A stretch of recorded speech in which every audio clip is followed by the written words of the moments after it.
So today I want to talk about dealing with adversity.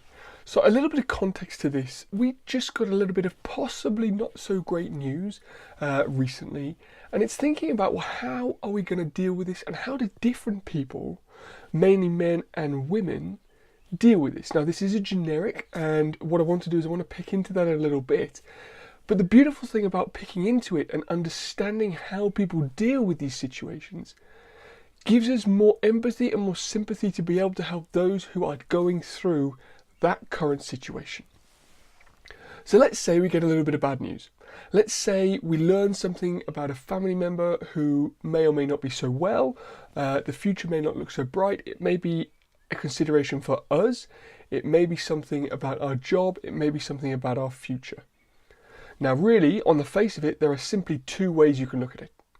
You can say, this is a big deal, I don't know how I'm going to get around it, everything starts to cave in, anxiety sets in, fear sets in, we start to ruminate on the problem, and then almost we start to manifest the problem actually happening.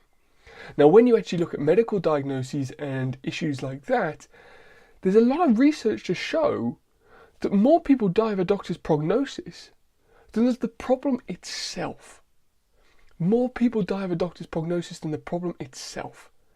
You see, there is the ability for the body to self-manifest an issue as much as there is the ability of the body to manifest its way out of an issue. If you've ever heard of something called spontaneous remission means someone has been diagnosed terminal with a condition and then for some reason suddenly they get better. We've all heard of it. That person who was told that they've only got a few months to live, go on to live for another few decades. A lot of that comes down to the psychoimmunology, how our brain and our immune system are functioning, firing and working together. And when we focus on the positive, and moreover do not focus on the negative, it changes everything from not just our emotion, but to how our physiology, how our immune system, how our body starts to function and move forwards. So simply deciding how you're going to feel and take something on can be very, very powerful. We then need to consider, how can we program that change? Because we've all been in that situation where it looks really, really bleak and we really can't seem to get our way through it. And we say, well, how am I meant to be positive in this situation of bleakness? Looking at human emotion is fascinating. Understanding some of the main human emotions is extraordinarily fascinating. Anxiety, worry, depression, mixed in this soup of emotion on one side. And then on the other side of it, we have gratitude. And gratitude is one of the most powerful emotions to a human being possible. To be in gratitude to means be thankful, to be appreciative, to understand and be grateful for what is going on around you. If you think about these two emotions, let's take anxiety and let's take gratitude. Anxiety obviously is going to exist if you don't know where something's going in the future.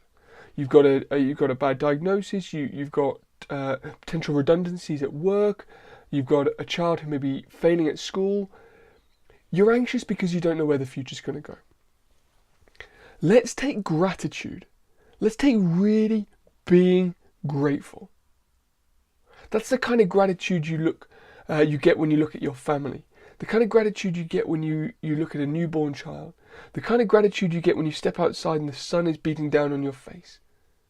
If you go to those moments and you really think about something you're very, very grateful for, it is absolutely impossible for anxiety to exist at the same time. And what we need to do is we need to learn to flex our gratitude muscle. Flex it so hard that when we go into an anxiety or a stressful or a depressive situation, that we have that anxiety muscle to fall back on.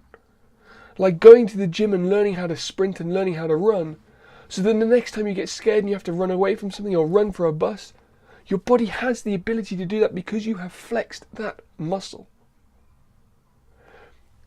Take a couple of times a day. Morning, evening. Take 2 minutes. Take 10 if you can. and just spend time focusing solely on the things that you're extremely grateful for. Learning to be able to get into that gratitude state as quick as possible, at the drop of a hat, means that the next time you start to feel that anxiety build up or that worry build up, you can push your physiology, how your body's working inside. Remember how your body fights a problem, how your body's immune system works, how its healing system works. If you go into that state of gratitude, your body's ability to fight will be so much greater. So if you're dealing with a situation and it's looking pretty bleak and it's pretty anxious and you don't know where the future's going to go, take some time out. Say to yourself, you know what, I can either let this path run its course or I can choose which way I'm going to go.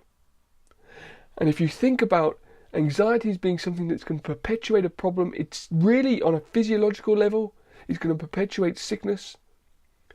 Or you could choose gratitude that will pull you out of that stress response state, that will pull your physiology into what we call parasympathetic, which means to rest, digest, and heal. Why wouldn't you do that? And the beautiful thing about going to a gratitude state is it's amazingly beautiful. You get to think about the things you love so much in life. As I record this podcast, I have right in front of me a picture of me and my wife dancing at somebody else's wedding. Instantly, by looking at that picture, I am in a full state of gratitude. And anxiety cannot exist at the same time.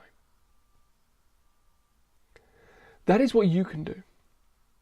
The other thing you must understand is a lot of times we go into these situations, we are not going into them on our own.